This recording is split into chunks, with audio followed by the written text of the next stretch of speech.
Good morning, Giants. Welcome to Wake Up with Giants TV, where we believe that you have the potential to be a giant in your own world. Today, we're going to have some hope for zero fatalities. So it's time to wake up the inner giant.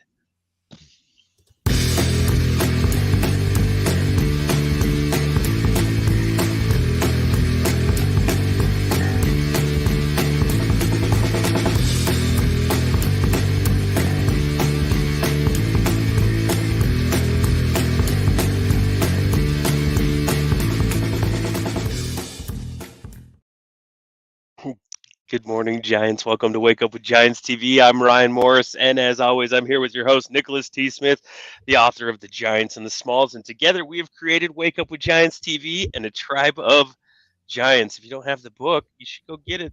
Giantsandsmalls.com. You get a signed copy while supplies last. Yeah, in fact, buy 10 But yeah, buy 10 of them. while you're there. Buy all 10, and then supplies won't be there anymore. No, just kidding. We Yeah, got if you more need than shopping 10. therapy, giantsandsmalls.com. That's right. You can get cool gear like this. Yeah. You can find out everything we're doing on giantsandsmalls.com. But if you're very specific and you want to go to Facebook and join a tribe of giants, you can go do that because there is a tribe of about 4,200 people that are engaged and active and that will be there to help you along your giants journey. And you can go to YouTube so you can watch shows like this and hit the alert button so you know when we go live every single dang time. I want to get to the point where I can do it instantly. Yeah.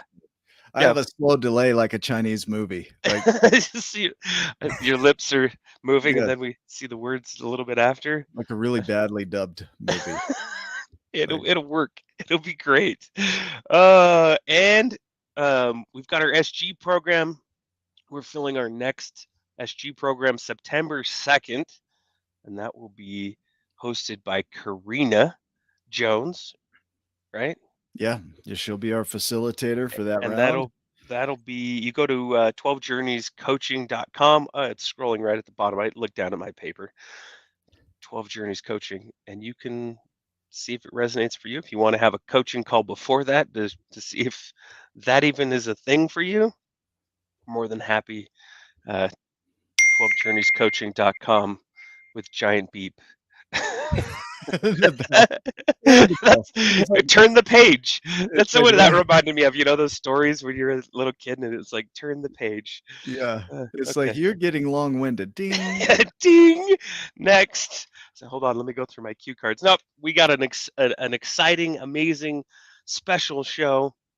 And so without further delay, as long as I haven't missed anything, Nick, will you introduce our guest? I would be happy to. Giants, we're honored to have with us Jenny Flores Wilson. She's a beacon of community service and advocacy from Eagle Mountain, Utah. So she's not only a staunch supporter of the Zero Fatalities program, but also a compelling public speaker and an ardent community volunteer. With commendable contributions to organizations like the Utah County Food Bank, JustServe.org, and Feeding Children Everywhere, she's been rightfully recognized with the Presidential Gold Medal Services Award for 4 consecutive years. Through her inspiring initiative, Be the One, Jenny motivates everyone to step up and make a tangible difference in their communities. While juggling her roles as a wife, mother of 3, and a community hero, Jenny finds joy in sewing, singing, and indulging in a little retail therapy. Giantsandsmalls.com. Any true pageant queen. So let's uncover the secrets behind her giant life. Jenny, welcome to the show. Thank you so much for having me. I'm excited to be here. Yeah, you're welcome. We love doing this because we get a chance to really dive into your world and your philosophy for life and really discover and show people what's possible for them in their own giant journey. And they'll see that just in whatever you share today. And we like to go back in time to a point in your life where maybe you didn't feel like you were making an impact in the world. Maybe you felt insignificant, insecure. Is there a point in your life that happened? Oh, I think there's a point in everyone's life where that happens. It's the turning Okay. point, right? Yeah. Where, for me, it happened to be not so long ago. It was about 7 years ago. And I was going through a messy divorce. And I had a really hard time like dealing with how that was going to happen and how all that was playing out. I went into a depression. I'd never had depression before. I'd always been a pretty happy person, and I had a lot of anxieties about it and had this new mental health struggle that I had to face. At that time, that's when kind of my platform of Be the One was born. I remember as a young girl, my grandma used to always say, like, serve someone else and you'll find joy. So that's kind of how my whole Be the One pageant platform was formed. And I kind of put it to the test during that trial in my life. And lo and behold, it worked. Yeah. And now I encourage other people who are going through similar effects in their life to get outside of themselves and serve others to really find the joy. Well, we're going to slow down with your discomfort because that's where we find the healing. Yeah. You know, when you became aware of that, you started feeling the depression, right? You noticed those feelings. What did you learn about navigating that in your life? Like, what tools did you pick up along the way to help you really handle that depression? Well, I'll tell you, therapy. Okay. It's one thing to go through a struggle by yourself, but it's so much better to go through with somebody who can actually give you the tools to cope with them and move forward. Because I went through that struggle, I had a very personal experience with my daughter this past January when we found a suicide letter from her. And wow. we were one of the lucky few who didn't have to actually go through the loss, where we were able to get her help and get her the things she needed because of my ability to have gone through such a horrible thing. I was able to kind of guide her through and get her the help she needs. Yes, it's a daily struggle, and we struggle every day with that in our home. But because we know the tools to use, we've reached out to those who know how to help us. We too can find the joy and give others joy and bring the awareness to others. So that's been huge for me. Yeah, that awareness, you know, finding a letter like that, you know, I imagine my own kids going through their own struggles. And as a dad, I try and do my best to teach them, you know, and they still go through their own struggles regardless. And my hope is that they can see their greatness, you know, through that. But thank God you were able to find something that it could help her to even talk about it, right? Because a lot of times these kids feel so alone in their lives. They feel so worthless, undervalued, and nobody knows, right? Like they walk around happy and you're like, you have no clue. Can you speak to that a little bit? Absolutely. Yes. Like kids these days, they don't know how to communicate. I know that a lot of their communication is via text message or a quick chat on TikTok or a video or something. I mean, most of the time I'm called bruh by my kids. So, Right, yeah. Yeah, the other day, my daughter, I'm texting her at like 11:30. She's like, I want a cow. And she sends me a picture of a little fluffy baby cow. And she's like, they're so amazing. And I was like, we can't have a cow. And she's like, bruh. yeah, yes, Bruh. exactly. So they've really What do you lost mean?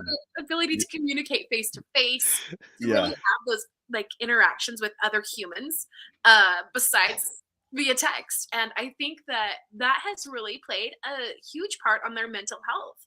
They're unable to go out and get jobs because they're afraid that they're unable to live up to expectations of others.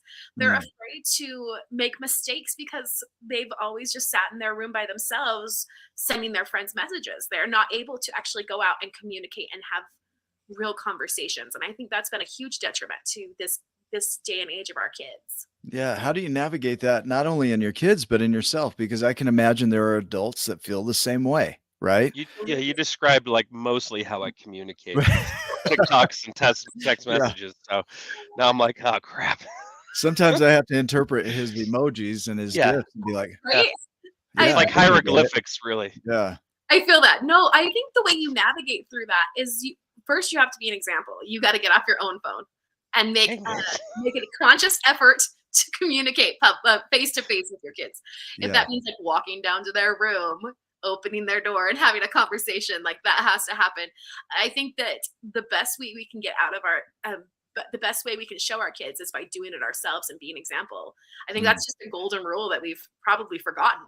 Yeah. Yeah. Well, and I joke too. Sorry, Nick. I know there's a delay, and I just chime in.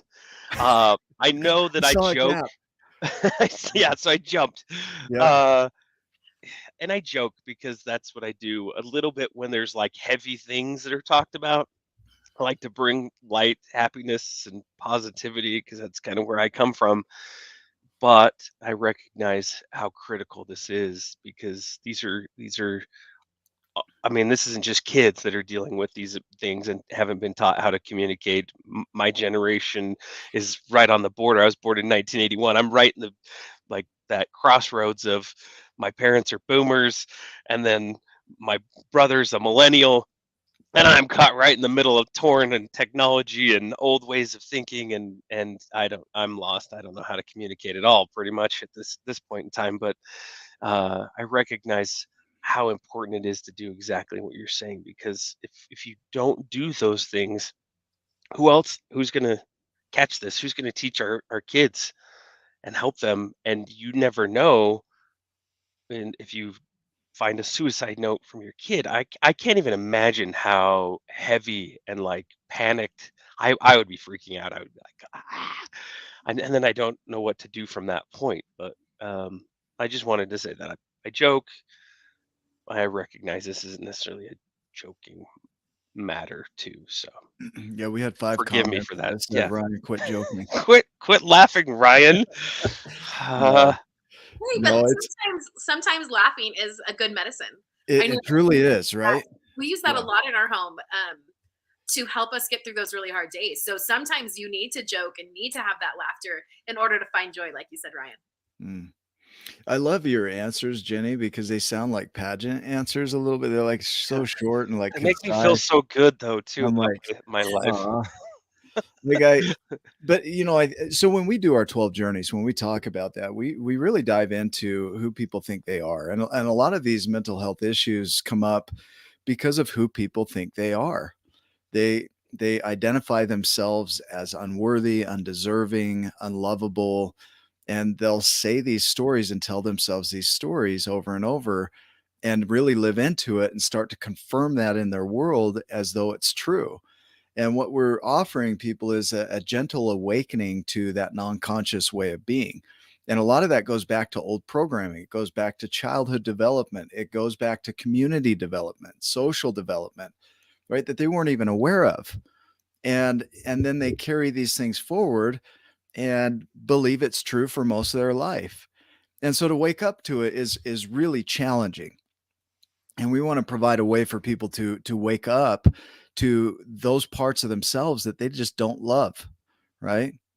And if you were to share a message around that, that waking up to your non-conscious ways of being that are maybe harmful or hurtful or unuseful, what would you share with somebody around that? Does that make sense? Absolutely. I think like if I was to talk to my younger self to Yep. tell myself like what my future holds or like what I would tell these people is just keep going. Like finding Nemo, like keep swimming. You're going to be okay. Yeah. It's hard right now and things get hard and life can be hard. But ultimately, if we put our trust and faith in God or whoever we believe in, right? Yeah.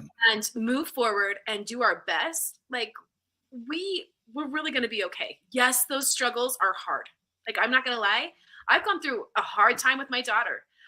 It's not an easy every day with us, myself included. I've had hard times with my mental health. I think that, but if I could say anything to anyone, it's keep going. Yeah. You're valued. You are wanted. You are needed. Your spirit here is what we need now. So don't give up because it's not too late. So when it comes to depression, because you mentioned that earlier, we have a view, and maybe you can help me with this, okay, that depression could be useful, although it doesn't feel that way. That depression has a way of getting you to pull back from things that are no longer serving you and to really look at reality as it is. So you see your reality as it is, you resign from what's happening.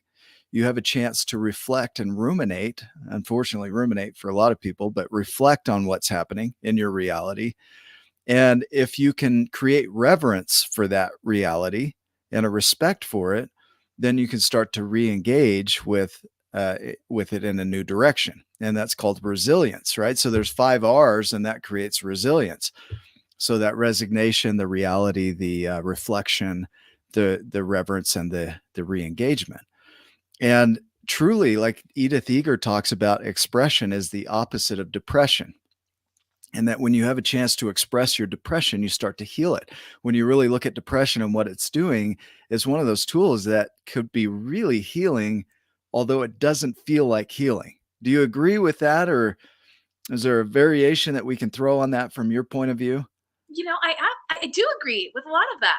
Yeah. I personally speaking, when I have gone through my deep depressions in my life, it is a time to really sit back and reflect on what I want, what I want to do with myself, with my family, with where I'm going in life, reflect on what is next for me.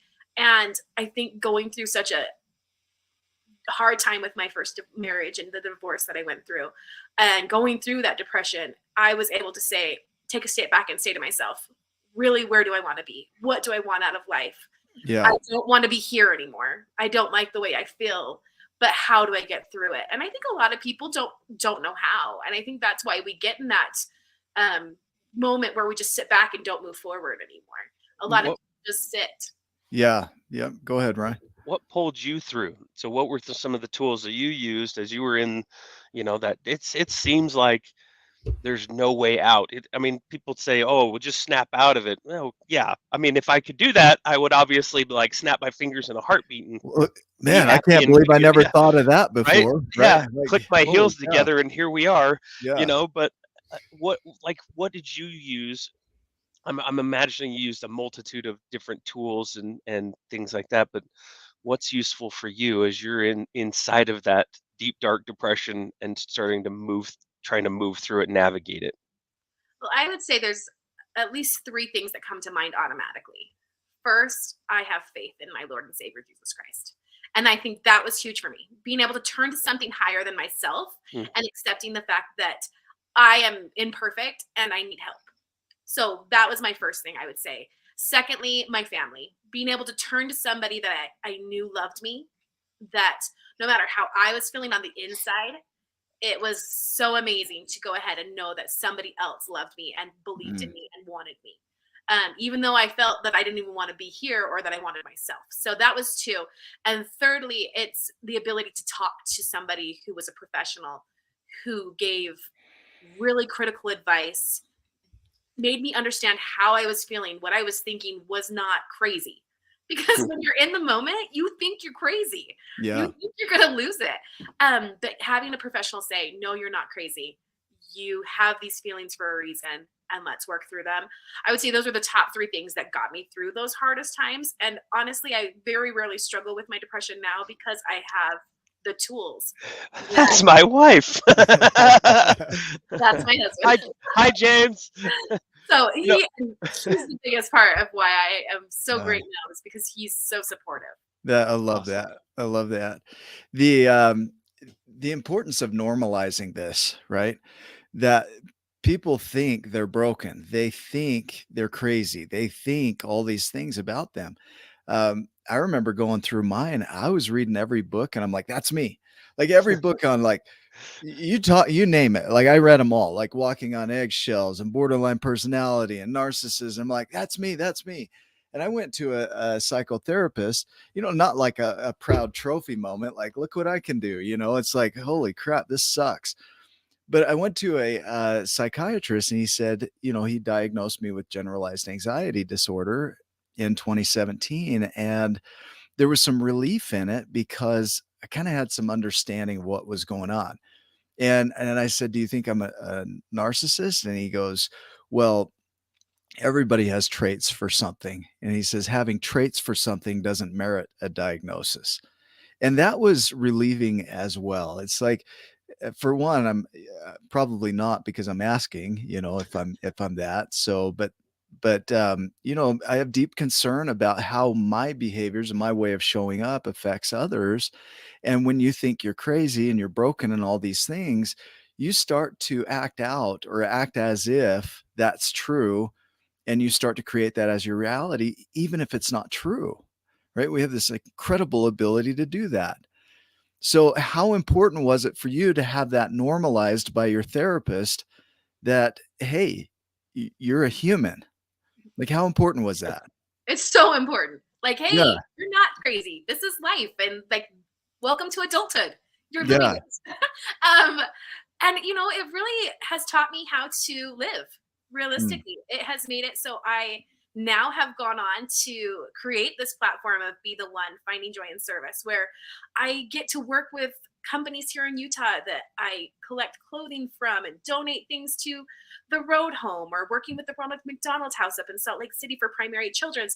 It has expanded my view on what is possible. That was the best thing that could have ever happened to me, even though it was the lowest time in my life, because it gave me so much to look forward to and to live for. There is so much more to live for than just those dark depression moments. You can and will get through it if you seek out those who can help you. Yeah. The last like 10 out of 10 people that I've coached, it's that they all thought like, well, I'm just the only one that's feeling this. And I'm like, I have bad news for you. You're not as special as you think, like, and I'm like, you're very special. Surprise. You're a special surprise. But because going through that, you feel alone. You feel like you're shut off or closed down or something's wrong with you. And if only you could be normal, like everyone else. Well, everyone else is feeling a lot of this in different variations at different times. If we all felt it at the same time, that could be bad for everybody. But like I really appreciate you and Nick bringing that up and highlighting that, because when you're in it, that's all you can see. Like it's like horse blinders. You cannot see what's right there. what's all around you. Yeah. We talk about suffering in paradise. Paradise is happening all around you and you can't see it. And then you start doing those tools and talking to people and learning some things to move through it, feel it, and learn from it so that you can have those tools. So as it starts to creep in again, sometimes it just hits. But when it does, because I'm betting it will again. Life happens. Life can be a real interesting time sometimes. But then when it hits, you have more of those tools and you know what to do when it happens. So I appreciate you guys highlighting that so much. Yeah, the zooming in thing is big. So when we teach the journey of acceptance, I've had people really struggle with acceptance because they think resignation, it's like acceptance means resignation to them. And we don't see it that way. Acceptance is one of those things where you really get to zoom out from your life and see it from that 10,000 foot view, right? Or that, when astronauts do the spacewalk, they talk about the overview and how surreal that effect is, because you see the whole world as it is. And you don't see the boundaries that we put on our life. There's no country boundary, just the world, right? And when you can rise above all this stuff that we create in our lives, you really start to have a different view of your life. And acceptance to us is that. It's just rising above all of it and seeing it with this neutral view of you're a human playing in this playground called life, right? And that's relieving to people. Like they'll physically breathe, right? We'll see them release when they get that concept of just like, holy cow, it's like a weight off the shoulders, right? Do you have something that comes up as you hear that? I absolutely agree. Like, and I loved the analogy of life is just a giant playground, because I always use the analogy like adulthood is just grown up high school.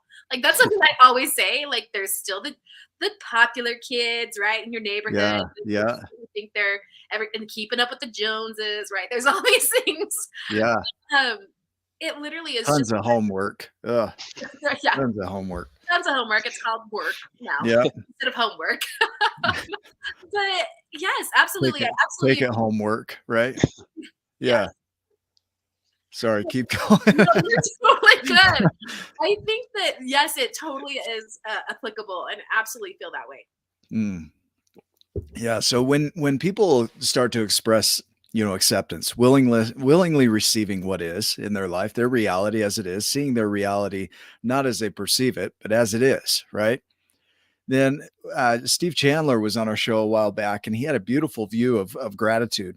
He says that when you can accept your life, gratitude is a natural expression that comes from it. It's like in the spring when it starts to warm up, flowers just show up, right? And when people can start to accept their lives, gratitude seems to be a natural expression that just shows up, right? You start to feel this elevated mood and this perception of your world where you just you see the positive. You feel more serotonin and dopamine and all the chemical stuff that goes on, but you see the world differently. How important is gratitude in your world? Oh, absolutely. I used to be an avid gratitude, like a gratitude journal. I would write in it every day of Yeah. the things that I was grateful for.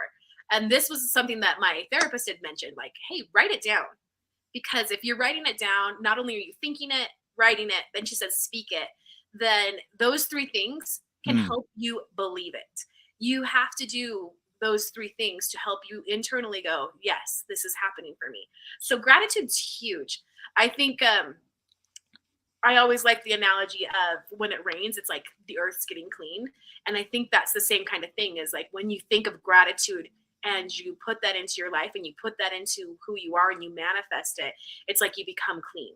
It's Yeah, that refresh or renew. I like that. Somebody once said too that the earth laughs in flowers, I which love that. ties into that as well, right? Eckhart Tolle says that gratitude is the foundation of all abundance. When you start to acknowledge the good that's already in your world, and you can do that. Some people might be in the throes of depression and not be able to see the positive, but it becomes a practice, right? You start to believe it as you practice it, and it's already there. Like you said, Ryan, the suffering in paradise. Byron Katie, in her work, she talks about that people become the victims of their lives and they're suffering in paradise. And it's true. The world is fairly neutral. It's how we experience it that changes it from what we quote positive or negative, right? Yeah, and your brain will go to supporting whatever you're thinking your thoughts are. So if you're Yeah. like, "Oh my gosh, this just happened to me. I can't believe it." And then something else happens, that snowball effect type of thing. Yeah, a few months ago I had bought a grill, like a little plug-in griddle for Nick. And I had bought two, one for me, one for him. And I'm running out the door, and this tree service next door was like, "Hey, we need to drive across your lawn to cut down your neighbor's tree. Is that okay?" And I was like, like shuffling cars around. I stuck the griddle against the tire of the car and just leaned it there to go get in my truck. Moved all these cars around, and I jump in my truck, and I back up, and I hear. I was like, "Oh my gosh!" And then I'm running late to work. All this, it was like boom, boom, boom. All this stuff happened, and as I backed out over the top of this griddle and heard it smash into a million pieces, I just started laughing because I was like, "Are you seriously?" Like, uh, and then I was like, "What else can you do but laugh?" Like, I mean, you could be like, and just anger, I guess. I just sat there and thought, you know what? I'm grateful. I bought another one so I could give this one to Nick. And then I'm grateful that I have a truck. I'm grateful that I have a job. I'm grateful that it was sunny. It was a nice day. I just sat there and I went into gratitude, and it pulled me through. I was like, look, these are just little speed bumps. It's no big deal. The world isn't happening to me. Like if I'd slow down, I wouldn't have run over this. Like if I can calm down and just relax and see all the great things that are in my life. And as I did that, my day got better and better. And those things still happen that weren't amazing, but it was so nice, and I was able to move through that. So Well, and I like to send you videos on occasion and say, look what I can do while I'm making pancakes, right? And yeah, yeah. Remember that griddle you used to have? yeah, remember that? Look what I can do. Just rub it in. Ryan, I liked how you made a choice. Like you could choose to see your day as ruined, or you could choose to see your day as its full potential. I like to use the analogy with my kids: is your glass half full or half empty today? Like, what are you choosing? Because it's a choice. You don't have to choose to have it as a bad thing. Wasn't sitting there like conspiring against me and like, haha, we'll run over his griddle, we'll ring his doorbell right before he has to go to work. It was neutral, like Nick said. I was making meaning of all the things that were happening in my world. And if we can slow down to see that, that's what gratitude can do for you too, is it can pull you out of that and help you see the abundance and the amazing stuff that really is in the world. So. It really elevates your view. And then, you know, in our journeys, when we go into the growth journeys, we talk about uncertainty. And with what you do, Jenny, I can imagine that there are a lot of unknowns. When you go out to create something new, whether it's pageant work or service, sometimes you don't know how it's going to go. And so you're facing the unknown constantly. And we ask the question in our trainings, who loves uncertainty? And 0 hands go up unless they've been through our training, then they all go up. But a lot of people don't like uncertainty. They don't like not knowing the next step. So how do you navigate the unknown, the uncertainty? Embrace it. That's what I have to say. Embrace the unknown. Yeah. Embrace the uncertainty, because if you nothing ever good came the first try. It always came after a failure. That's just knowledge. That's just a common knowledge. Like, you have to fail 10 times more than you will ever succeed. But if you give up on that failure, you will never succeed. So you've got to keep going. And I think that's huge. I started a business with my husband during COVID. Crazy thought, right?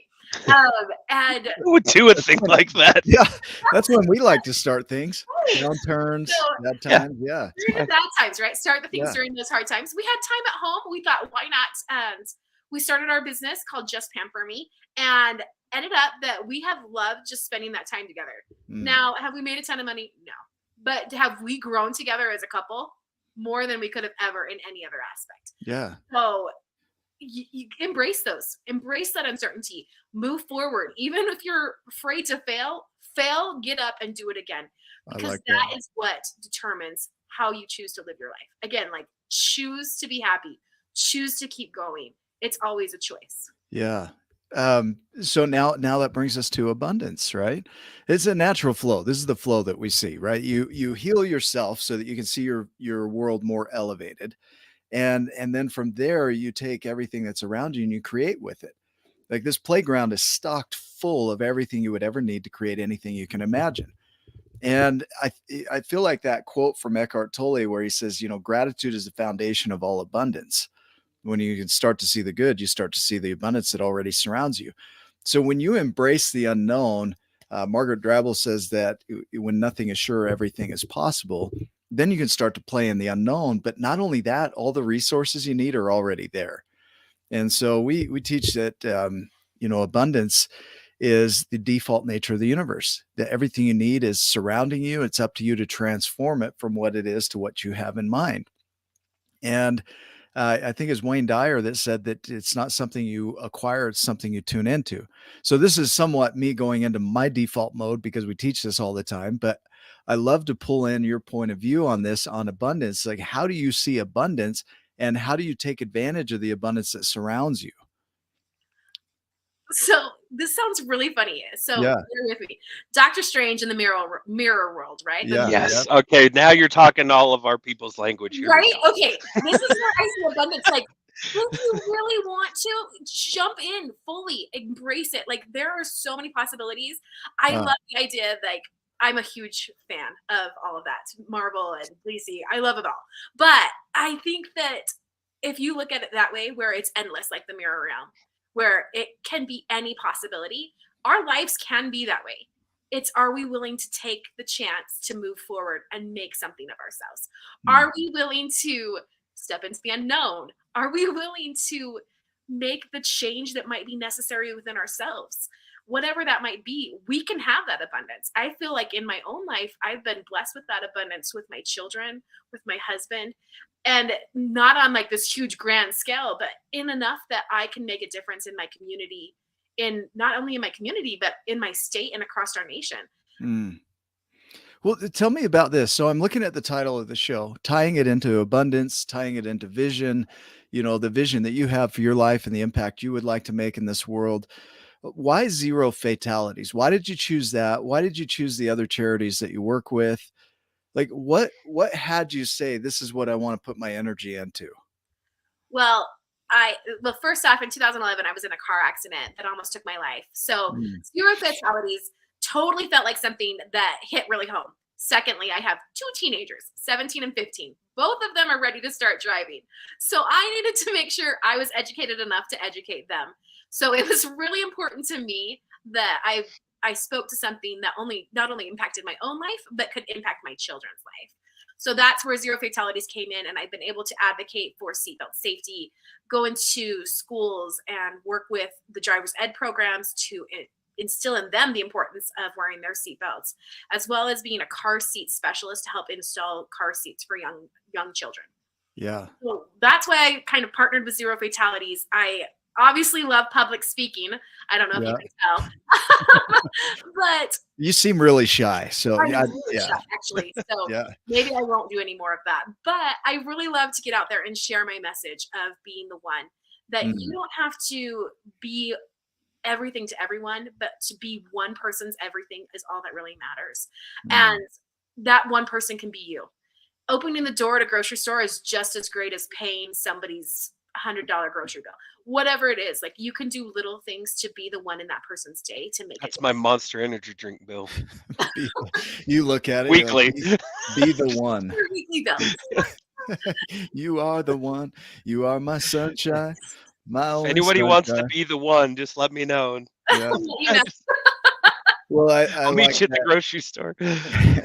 Yeah, yeah. I'll open the door so you can buy me a monster. there you go. Yeah. That's so true though. Like a smile, being kind. I'm writing a chapter in a book on kindness, and it's those little acts of service and those little things could make a massive difference. You have no idea what that person is going through and how that can tip the balance in their day. Now, taking that on is like, I have to do this all day long every day so nobody dies, or I mean, that's a heavy, you don't have to think of it like that. But being kind can change the world. In my chapter, and I don't want to like spoil anything. It's not. This isn't Hemingway. This is Ryan Morris writing. But talk about Schindler, Oscar Schindler, who was. They made a movie, Schindler's List, and he rescued. Just a handful, of about 1,200 people, and of those 1,200, now there's 8,000 members of their family, of those families that are alive today.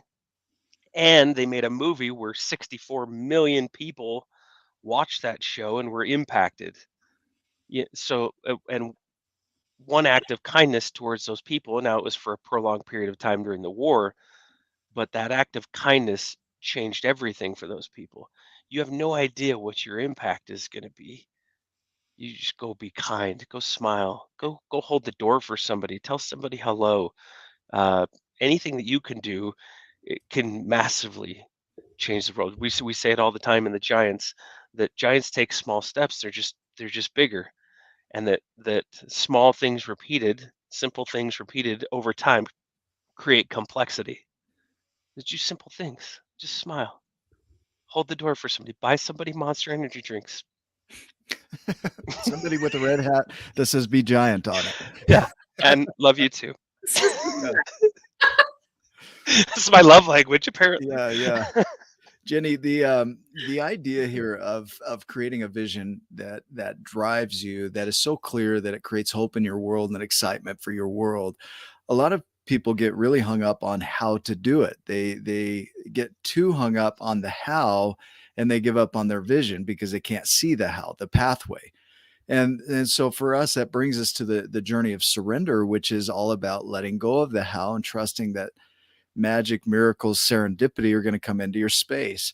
And I'd love to hear from your point of view where that's happened, if you have examples, or why that's important to you when it comes to the surrender side. Does that make sense? Yeah, absolutely. It totally makes sense. I think it's taking a step into the darkness, right? So Mm. if you're home at night and all the lights are out and you like have to go and grab a drink of water or whatever you're grabbing, and it's dark and you're trying to navigate it. I think that's where it comes into the surrender, like knowing that there is something there, but not knowing if you're going to step on a Lego, right? I was thinking, what about the Legos? So You're reading my mind. Every person everywhere that's ever had kids or an adult kid like Ryan, Yeah. there's Legos everywhere. But taking that step into the dark, not knowing if that toy was left there or not, and just being able to say, this is going to be okay. I'm going to go get my drink and I'm going to come back. But I think that's how we kind of have to look at life. It's okay to step into the dark, and it's okay to trip and fall, and it's okay to have those moments of uncertainty.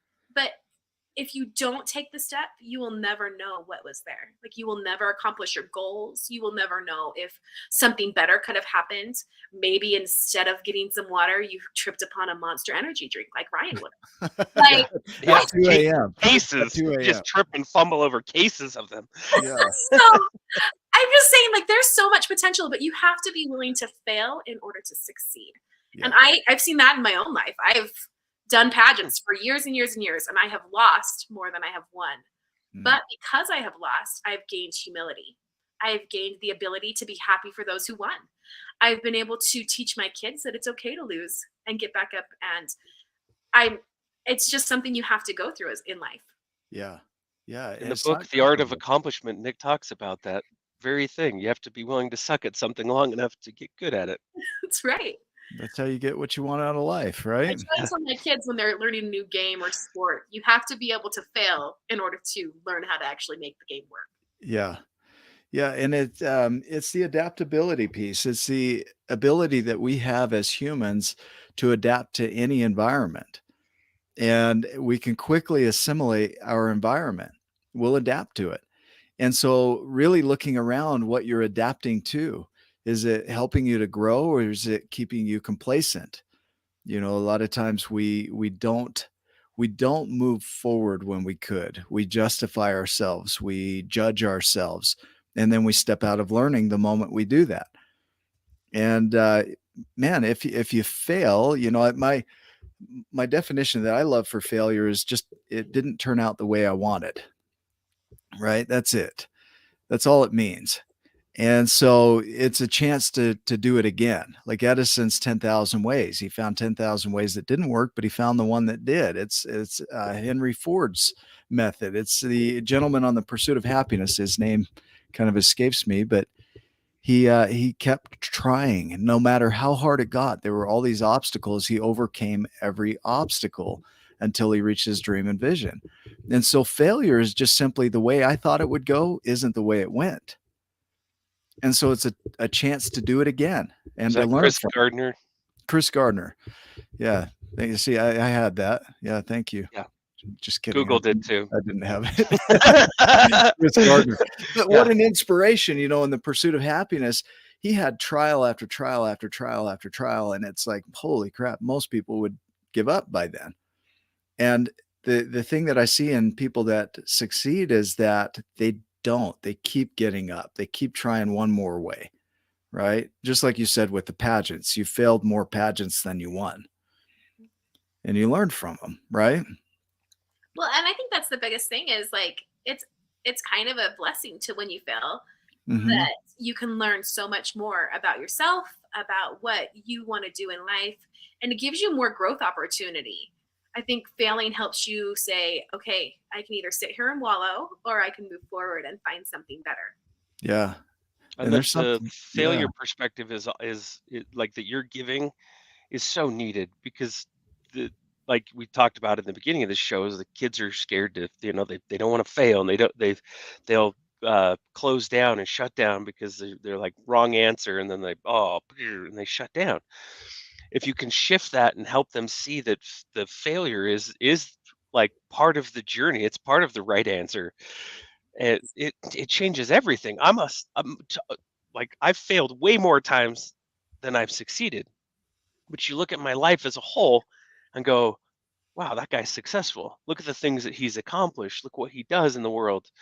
I talked about this with my son. We had this, therapy session where we talked about this very thing that you're telling us, and it's just that little shift in what failure is that can totally change the game for so many people, not just kids, but for adults that haven't learned that either, that are Yeah. learning, that when you make a mistake, or when it doesn't go the way that you thought it would go, well, it's not a failure. What did you learn from that? How did you grow? What did you, you can hop into your tools. Oh, the gratitude. What do I do? What do I have? What can I change? How can I adapt? How can I help others see this? We call it the expansive, questions you can go into, and you can go down a pathway that can help you to grow, just like Rit did in the book, The Giants and the Smalls, found at giantsandSmalls.com. By 10.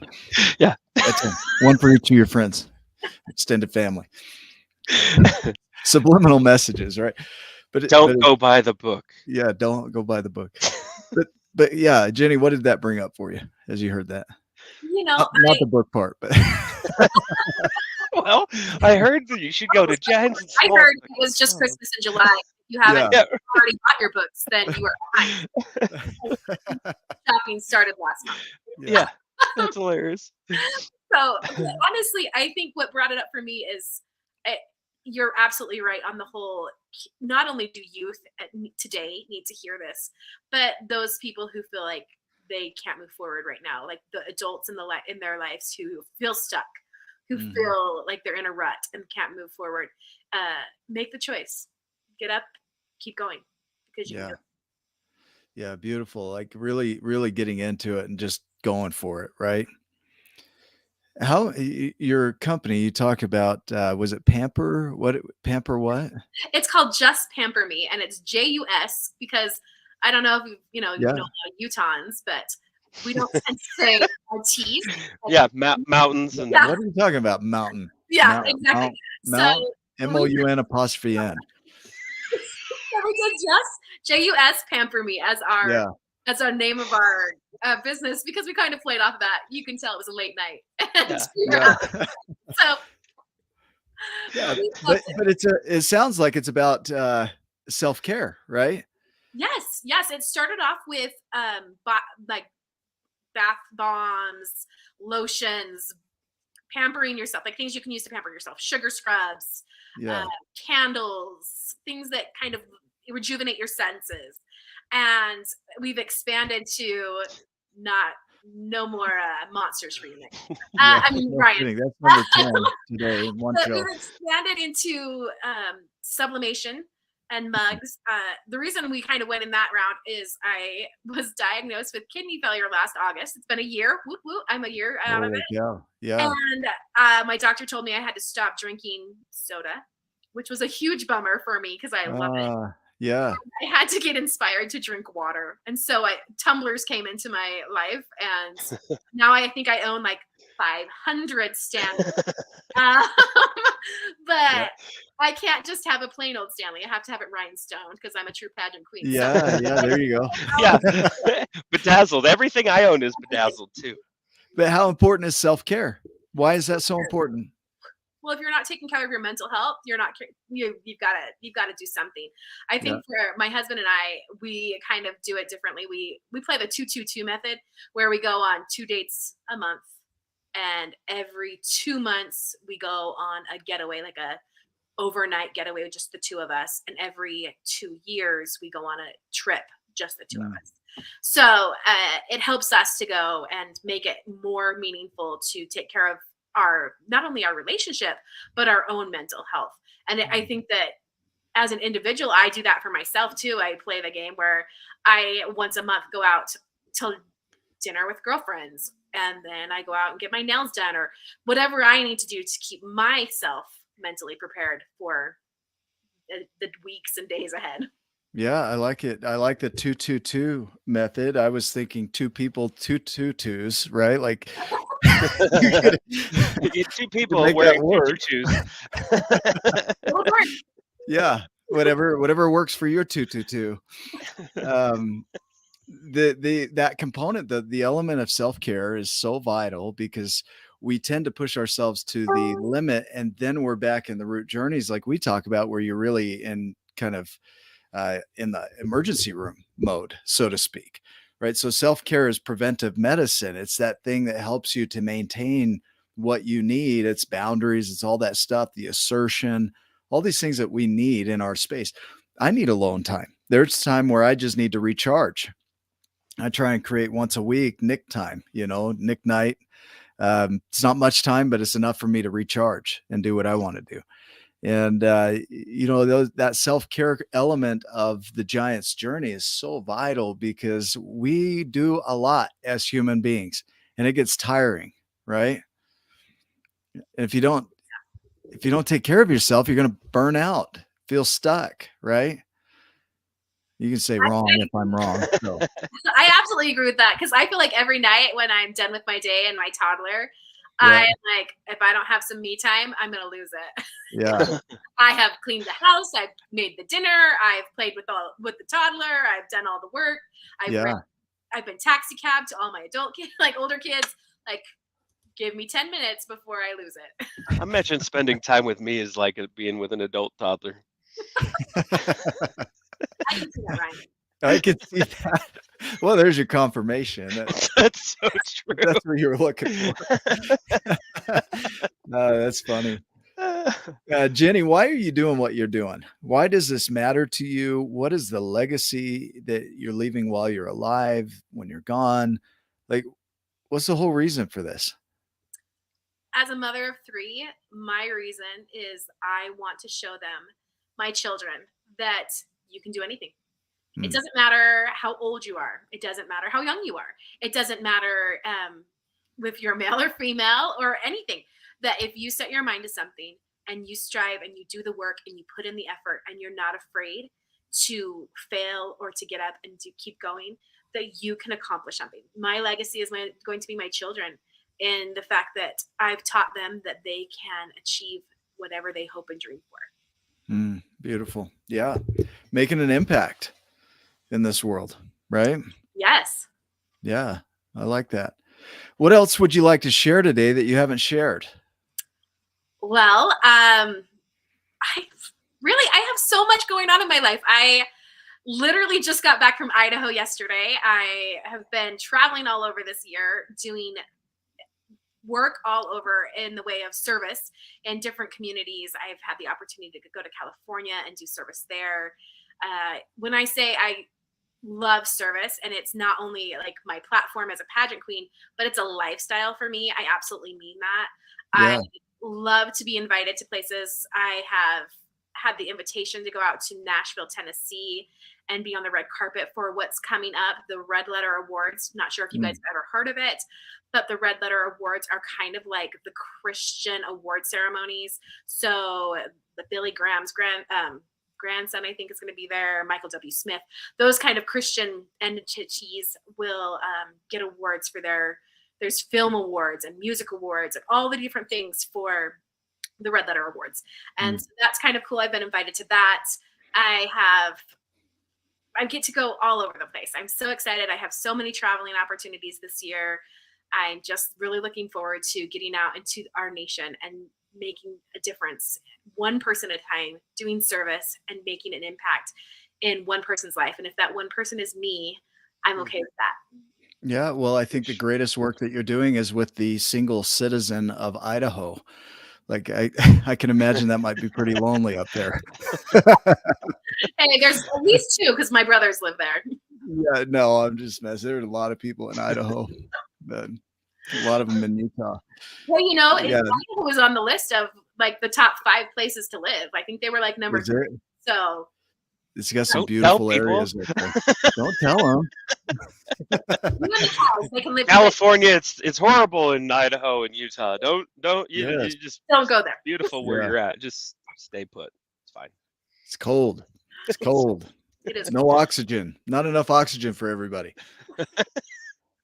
Yeah.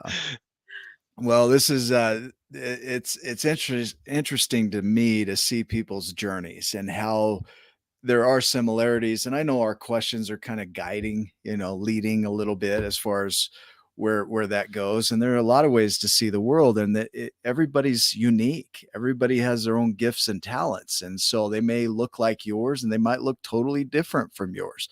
But there's a common thread in each of our journeys.